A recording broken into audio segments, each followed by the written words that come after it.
In the summer of 2010, city officials in Tokyo set out to congratulate the oldest man in the city, a quiet gentleman named Sogen Kato, who was about to turn 111 years old. They brought their good wishes to a modest family home on a leafy street. And they walked into one of the strangest cases modern Japan has ever seen. Because Sogen Kato was not away. He was not resting. He was not, as his family had insisted for years, meditating in seclusion. He was in his bedroom, exactly where he had been for the past 3 decades. And he had been dead the entire time. This is the story of the man who was dead for 30 years, and of the family, and the country, that never noticed. Our story unfolds in Adachi, a sprawling working-class ward on the northern edge of Tokyo, a dense grid of small homes, narrow lanes and railway lines, where millions of people live side by side, and somehow, entirely apart. In its Higashiase district stood the Kato family home, 2 stories, unremarkable, indistinguishable from 10,000 houses around it. His name was Sogen Kato, born, according to the records, in July 1899, at the very end of the 19th century. He had raised a family and grown old in that Adachi house, sharing it over the years with his wife, his daughter, and his grandchildren. Neighbors remembered him only vaguely, a stern, old-fashioned patriarch of the old century. And at some point, they simply stopped seeing him at all. In Japan, extreme old age is not a private matter, it is a national celebration. Every autumn, on Respect for the Aged Day, the country honors its centenarians. Mayors deliver certificates. The government sends silver sake dishes.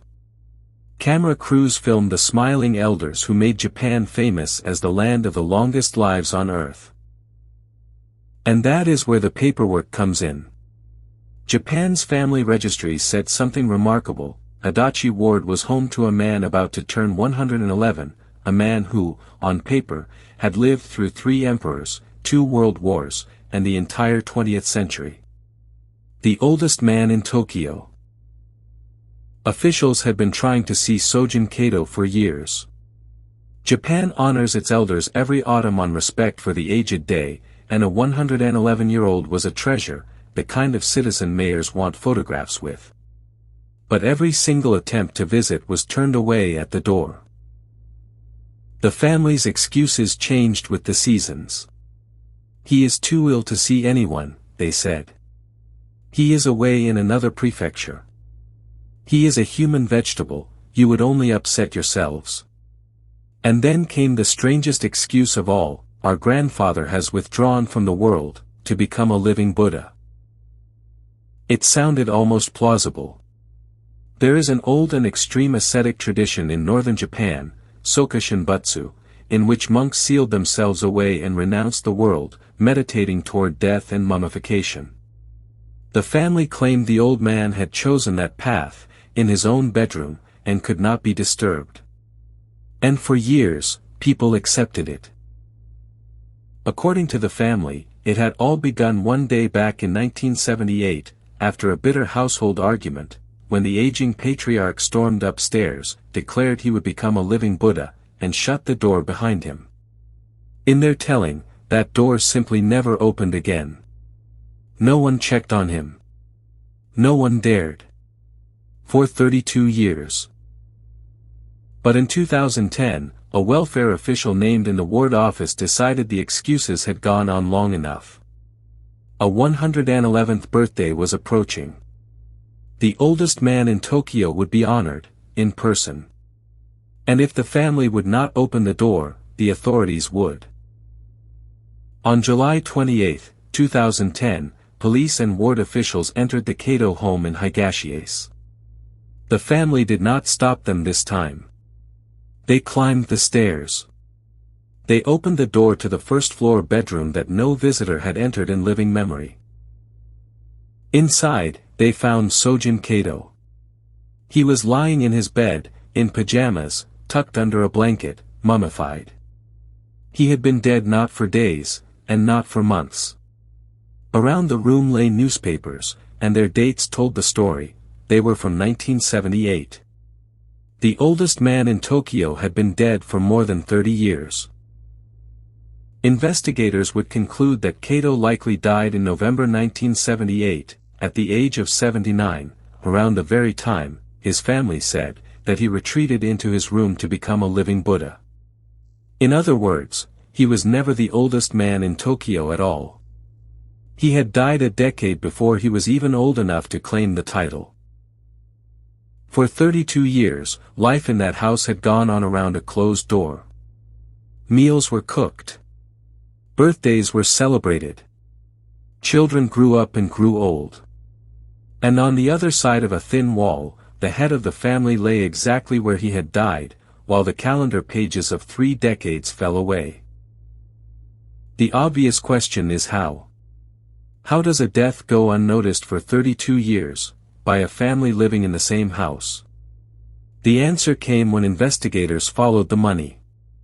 Because Sogen Kato had never stopped collecting his pension. For decades, his retirement payments had flowed quietly into the family's accounts. And when his wife died in 2004, at a genuinely impressive 101 years old, her survivor's pension, calculated on her long-dead husband, began to flow as well. Think about what that means.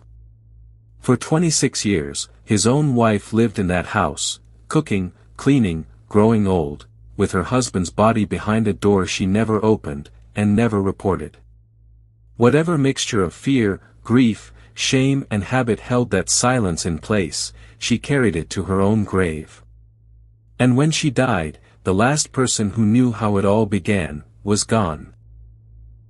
By the time the door was finally opened, the family had collected roughly 9.5 million yen, well over $100,000, in pension payments made out to a dead man.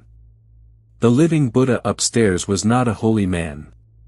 He was, in the coldest possible terms, an income stream. Some of the money, investigators found, had been withdrawn just months before the discovery.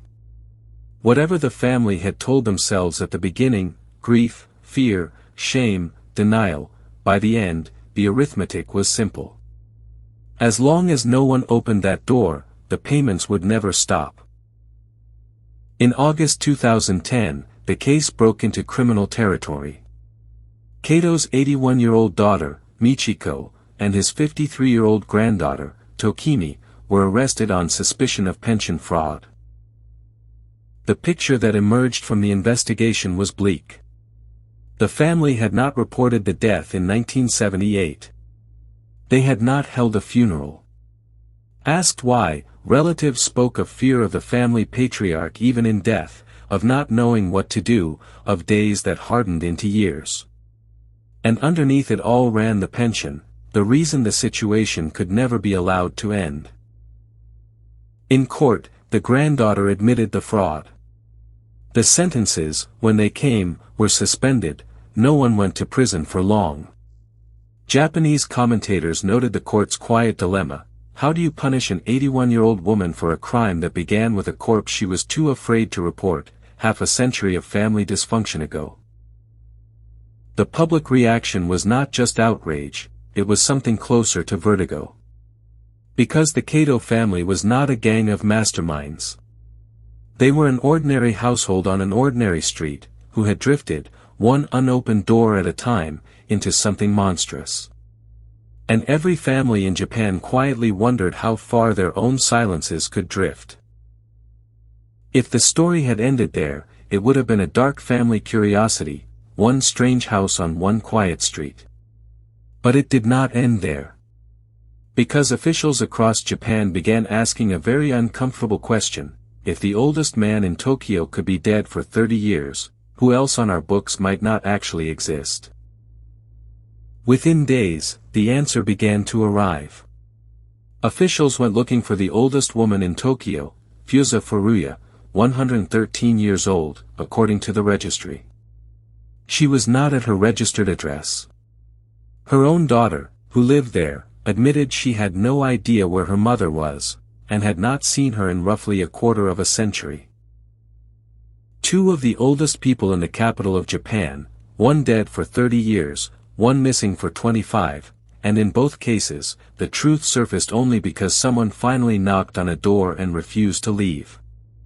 Across the country, thousands of officials began knocking on thousands of doors. And the registry began to crumble. And then the numbers grew absurd. A nationwide audit found more than 230,000 registered centenarians whose existence could not be verified. Some had died in the war.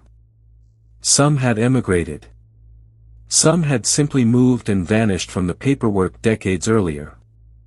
On paper, one man in Western Japan was still alive at 186 years old.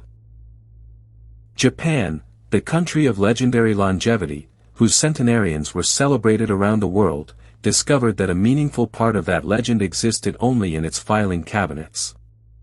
The Kato case had pulled one thread, and an entire national myth had begun to unravel. The story went global. Newspapers from London to New York ran the impossible headline, "Tokyo's oldest man, dead for 30 years." For a country that prized order, precision and respect for its elders above almost everything, it was a deeply public humiliation, and a mirror no one wanted to look into. How could a modern, meticulous country lose track of its oldest citizens? Part of the answer was bureaucratic, family registries that recorded births and deaths only when families reported them, and privacy rules that made door-to-door checks rare and delicate. But the deeper answer was social, and it stung. Japan was aging faster than any society on Earth, and the old bonds, the multi-generational home, the daily visit, the neighborhood that knew everyone, were quietly dissolving. The country had a word for what was left behind, kodokushi. Lonely death. People, especially the old, dying alone, unnoticed, sometimes for years. By the time of the Kato case, lonely deaths had become an industry. Specialist companies existed to clean apartments where someone had quietly died, weeks or months before anyone noticed the mail piling up. Tens of thousands of Japanese were believed to die this way every year, in the most crowded city on Earth, surrounded by millions, and seen by no one. Sogen Kato became the extreme case that made the invisible visible. His death was hidden by his own family, for money. But the 200,000 Phantom Centenarians were hidden by something larger, a society that had stopped looking. The registry said Japan's elders were living longer than ever. In some cases, no living person could say whether they were living at all. The house in Higashiase gave up its secret in a single July afternoon. The questions it raised took far longer to answer. Pension systems were tightened, with new proof-of-life checks for the very old. Registries were audited, ward by ward. Visits were made in person, door by door. For a while, at least, Japan went looking for its missing elders. There is one more detail worth sitting with. When investigators asked why no one had ever simply looked inside that room, one relative gave an answer that could stand as the epitaph for the entire case. "We didn't want to know," they said.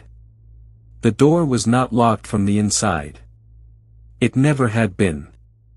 It was held shut by nothing but the family's decision, renewed silently every single day for 32 years, not to open it. And consider how close it came to never being discovered at all. If one welfare official had accepted one more excuse, one more birthday celebrated on paper, the pension would still be flowing, and the registry would still be counting. Somewhere in a Tokyo filing cabinet, Sogen Kato would today be approaching 127 years old, the oldest human being who ever lived, made entirely of paperwork. In the years since, the case has become a fixture of documentaries, sociology lectures, and quiet national soul-searching. Because it gave a face, or rather, the absence of one, to a very modern fear. Not the fear of being harmed by a stranger. The fear of being forgotten by your own family, in your own home, while the television plays on downstairs. And Sogen Kato himself, The man at the center of it all, remains almost invisible. No famous portrait. No grave visited by strangers. He is remembered not as a person, but as a discovery, the man who taught a nation that a life can end, and the world can simply keep going, as if it hadn't. So here is the question I will leave you with. Sogen Kato lay behind an unlocked door, 3 meters from his family's dinner table, for 32 years, and no neighbor, no official, no relative ever truly asked where he was. Now think of your own street. The houses you pass every day. The neighbors you wave at but have not actually seen in, how long, exactly? Are you sure, completely sure, that everyone is still there? Tell me what you think in the comments. And subscribe, because the next case is already waiting. Some fences are white. And behind some doors, time simply stops.